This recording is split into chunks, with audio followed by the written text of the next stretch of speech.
Who left the Dragonglass weapons in beyond the wall that Ghost finds? So, I mean, okay, the whole thing is that when this is found, it's wrapped in a crow's cloak, right? There's that gray fabric material. Seemingly, it's what we think. It's wrapped in a Night's Watch cloak. It also seems to have been recently buried. That was something that I in rereading, and we even had a listener. We had a couple listeners reach out to us because when we first started, they were kind of sprinting ahead, and we had talked a little bit about Dragonglass, and someone said, "Guys, don't forget that that was something. It seemed like it had been freshly dug." Also, then how does Ghost locate it? Was it the cloak? Is there some smell, or there's something on that cloak? Was Ghost led there? The whole 9 yards. It is still one of the greater. It's a mystery, right? We don't actually know who left that there. We learn that Jon takes a few. There's some daggers. Those are passed out. Sam has one. There's some arrowheads, which thankfully, when they get all the way flash forward, when they get to Craster's, some of those are passed around. They're very limited in their spearheads, their arrowheads, and their daggers. And Sam's the one who tells us that they freaking work. We don't know why. We don't know what they are at first or why they're significant. But anytime Ghost, I think Jon even is keen on the idea that if Ghost found it, and the fact that he's also thinking about Benjen. This is where I'm driving toward. Jon is always thinking about his uncle Benjen. And this whole chapter, when they find this, he's wondering what Benjen would do. And Qhorin Halfhand is showing up, and we're going to this fight. Jon's hoping to find Benjen along the way. Then he finds this cloak with Dragonglass. Still can't find Benjen, and he's talking to Mormont about it. So sometimes when an author puts those two side by side, Jon thinking about a character, and we have a mystery over here too, it makes people go, I wonder if those two are one and the same. So that's sort of the obvious one that I think people jump to out the gate. Yeah, your thoughts? Yeah, I'm looking on Reddit here to see what other people have been saying, and a big one is Benjen Stark. That's who a lot of people say. We know that Mance Rayder is digging up graves right later, searching for the Horn of Winter. And so some people are saying here, Benjen Stark buried the Dragonglass weapons and the Horn of Winter near the Fist of the First Men because he knew that would be a place that the Night's Watch would go if they were to march against Mance Rayder. It was on this particular ranging that Benjen buried the Horn of Joramun wrapped in his Night's Watch cloak along with his cache of Dragonglass weapons. Later in the story, Qhorin Halfhand returns from a raging and tells the old bear that Mance and the Free Folk had been digging holes in the snow all over the mountains, searching for something, but what that something was, the Halfhand did not know. The Halfhand requested Jon join him and his crew, and they went looking for Mance to see if they could figure out what the king beyond the wall was searching for. This is, when Jon's later captured by Ygritte. I believe Mance had heard or suspected the horn was buried somewhere near the Frostfangs or the mountains north of the wall. This is why the Free Folk were digging holes all over the place. Whether Mance thought the horn was buried there only recently or for decades, we do not know. In the books, it is Ghost who actually founds the cache of Dragonglass and a horn wrapped in the Night's Watch cloak. When we see Jon north of the wall, it's at the Fist of the First Men, and Ghost is also heavily connected to the old gods. In the books, the bundle had only been buried for a couple of weeks or so, as Jon noted the cloak had not yet begun to decompose. He brings the bundle to Castle Black, cleans it, later, and gives the horn to Sam and makes a knife for the old bear Mormont with a Dragonglass blade. The Horn of Joramun is the old cracked horn, which Jon gives Sam from the Dragonglass cache, the one with the bronze on it, which was the metal they used back in the time the Long Night ended. So people are saying it's Benjen, and then obviously this is going to be a big player later down the line. This horn and this Dragonglass we see here. So then they're saying, well, the show portrays Benjen as cold hands as further proof they're setting this up. That I don't believe. I do not believe that them using Benjen as cold hands justifies Benjen being cold hands just because they did it in the show. I actually feel like that was a nod, and they need because Benjen literally shows up and then dies. So I feel like they just needed something as a transition. Here's a cool way to do it. I've been leaning more and more and more away from the idea that Benjen is cold hands. Whether Benjen is still alive or not, I don't know. Maybe he got captured. I mean, if it is Benjen who puts this Dragonglass cache here, he's then without a cloak in the north. So that's not going to help him. Yeah, and that's the thing. Unless he I was going to bring that up. So when you talk about cold hands, then you try to say, well, Benjen also wrapped all this Dragonglass in this cloak and buried it. Maybe he took someone else's cloak because he did go north with other rangers. So maybe he had an extra cloak and he did that as a marker, puts it next to the fist. That's interesting. Let me since we're in the chapter here, I'm actually gonna read some of this where they actually find the glass. What's interesting is that when Jon is kind of trying to get at he's approaching Ghost and he's trying to call Ghost to me now. Ghost will look up from drinking in the stream, and the look that he has that Jon sees in his eyes, he describes it as terrible, like a terrible look, and a fierce, terrible look. And so then he follows Ghost. And he's thinking to himself, this is madness, right? He's among the trees. He was about to turn back when he glimpsed a flash of white off just ahead, back towards the hill. He jogged after it, cursing under his breath. So again, he's following Ghost. He says, "What have you found?" And he lowered the torch. And this is a lot of some of what you said, but I think it's neat to hear it actually from the text, which is he lowered the torch, revealing a rounded mound of soft earth. A grave, he thought. But whose? So he thinks it's a grave. We hear that Mance Rayder is trying to open graves for some reason to find this horn. And everyone says it's the horn of Jormungand. But this ends up not being a grave. He thinks it's a grave, and it's not, right? It's only 2 feet down. Not even, let's see. It's not even that far down. So he knelt, jams his torch into the ground beside him. He says that the soil was loose and sandy. He pulled it out by the fistful. There were no stones, no roots. Whatever was here had been put here recently. 2 feet down, his fingers touched cloth. He had been expecting a corpse, fearing a corpse, but this was something else. He pushed against the fabric and felt small, hard shapes beneath, unyielding. There was no smell, no sign of grave worms. Ghost backed off and sat on his haunches, watching. So there's that whole indication that he believed it was recently buried, nothing had really settled. So I mean, how recently? Within a month or within a few weeks or a few days? Just moments ago. No, but it's recent. And so he's thinking it's maybe a treasure or whatever. He said so. He's thinking, is it coins? Is it whatever? And he pulls it out, and it is exact. It's Dragonglass. What the maesters call obsidian. Had Ghost uncovered some ancient cache of the children of the forest buried here for thousands of years? No. The answer is no, because we just learned it was recently buried. Unless it was something that was moved, relocated, or whatever. Maybe somebody else, a Ghost didn't find it, but maybe Benjen or someone else found it, right? Right. Yeah, Ghost did not find it originally. It's not like he found all this Dragonglass, put it together, and then... right. Ghost is over there, right? Yeah, he's like he's running all over the place. Yeah.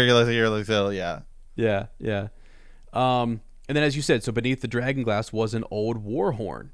All right, and it is banded in bronze, which is interesting. The horn that they have, that they actually are claiming is, Mance has a horn. It's not this one, and so this is the one that's given to Sam, and so everyone believes Sam actually has that horn.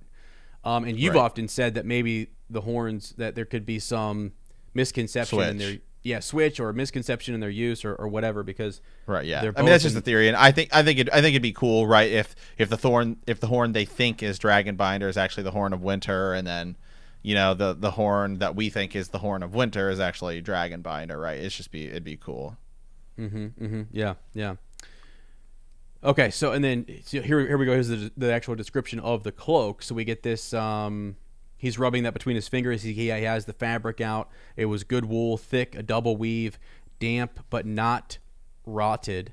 So it's damp but not rotted, which means again it's recent. It is not. Right. It hasn't had time to rot.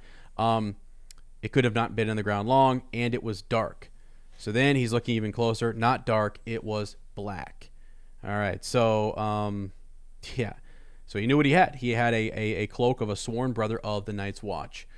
That was the cloak that this stuff was buried in. So I don't know, man. It is definitely a mystery. I think the other big thing is how did Ghost find it? That's the second part to this. What are your thoughts on that? I mean, when he looks up at Jon and he gives him that look, Jon describes it as different. It's, Ghost has looked at him a lot. Like quite often he and Ghost have stared at each other, but this time it was different. There was something fierce and terrible about it. And there's red eyes, and so people will go to and Ghost and you go back to the beginning, right, when Ghost is running off.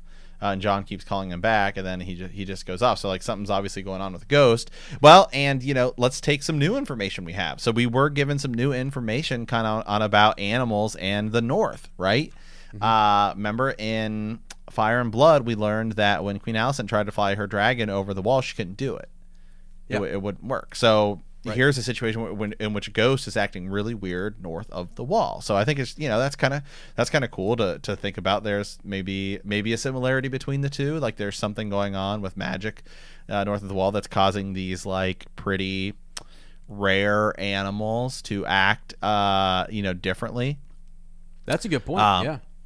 I mean, maybe it's just something to consider. But yeah, so Ghost is basically almost drawn to these things, and that he wants to do it. Maybe he does smell Benjen, right? And the other, that's something else to consider. If this is relatively fresh, and if people think it's Benjen that found it, if you go down that rabbit hole, well, if this is recent, then that means Benjen's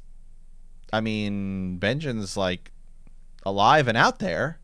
I mean, relatively soon, because how many months have gone by between the beginning of the series, when Benjen goes missing almost immediately, and where we're at now? I mean, we're into the second book. Yeah. No. Yeah.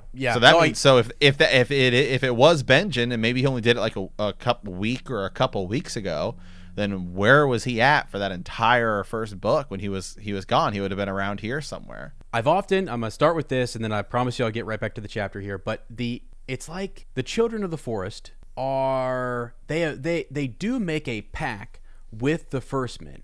And I think we don't really know. It's all kind of vague, and there's a lot of years that could be like they were first fighting them. They were cutting down their werewoods, and then they come to an agreement. And so I've always kind of wondered, and what we saw on the show is that they, as maybe possibly a part of their fight with the First Men, that they created the others. Maybe. That seems to be what's implied. Right.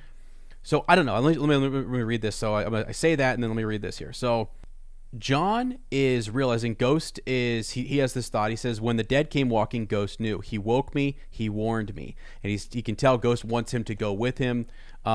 This is when he starts to kind of follow him. So he's going past the guard. He gets past him, saying he has to go get a pail of water. Jon slipped sideways between two sharpened stakes, while Ghost slid beneath them.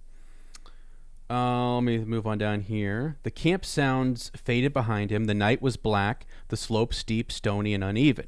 A moment's inattention would be a sure way to break an ankle or his neck. What am I doing? He asked himself as he picked his way down. Here we go.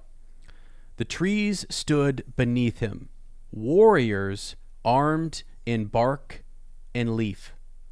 So the trees stood beneath him, warriors armored in bark and leaf, deployed in their silent ranks, awaiting the command to storm the hill. Say what? Yeah. There's just too many. Let me keep going. Black they seemed. It was only when his torchlight brushed against them that Jon glimpsed a flash of green. So many different things, because I go back and forth on the children, right? Do they seem black, and then once the light hits them, no, okay. I'm thinking everything that's going on. Or they shimmer, right, or something, right? Yeah. I'm also thinking everything that's going on in Bloodraven's cave, I've said multiple times, is too dark down there. It's too much darkness. It looks bad. It doesn't seem right. But then you got George writing stuff like this, like, well, those trees, which are armored, in bark and leaf, it's just a connection to the Children of the Forest. I mean, Leaf is a character we actually will meet later on, and the whole thing is that they are connected to nature in that way, and they're children of the forest. So, excuse me. So they then so we get that flash of green. Faintly, he heard the sound of water flowing over rocks. Ghost vanished in the underbrush. Jon struggling after him, listening to the call of the brook, to the leaves sighing in the wind, branches clutched at his cloak, while overhead thick limbs twinged together and shut out the stars. So yeah, that might seem insignificant, but like when you start to think of like the mystery of who is leading Ghost, and there's like that is a connect. There's references to green, almost this green site. There's references to the children of the forest. We're talking about stuff from the Dawn Age. We're at a significant place called the Fist of the First Men. So it's still kind of a mystery, but there are hints, I think, that would say we are being led to this cache, and it could be the children. I mean, the whole thing here is are the children working to reclaim the land south of the wall, or is this a redemption tour? Are they, or do they not care at all? I mean, I go to the extremes on that. Right. I don't know, man. So I think that is just, I find that interesting. I also find it interesting that these trees that are there, that they're armored, right? And that they look like they're ready to storm, or that they're ready to approach, to move upon the Fist of the First Men. Later on, that actually happens, except for it's not the trees, right? It's the White Walkers. But then you go back to, I mean, we have whites, we have cold hands who seemingly is under the control of the children, or works with them or for them, or something like a cold white, but yet is not a thrall of the others. So I don't know, man. It's just a lot. It's still very, very, very complex, and I don't know. People have different ideas, on it, but it's one of the great mysteries. It's good.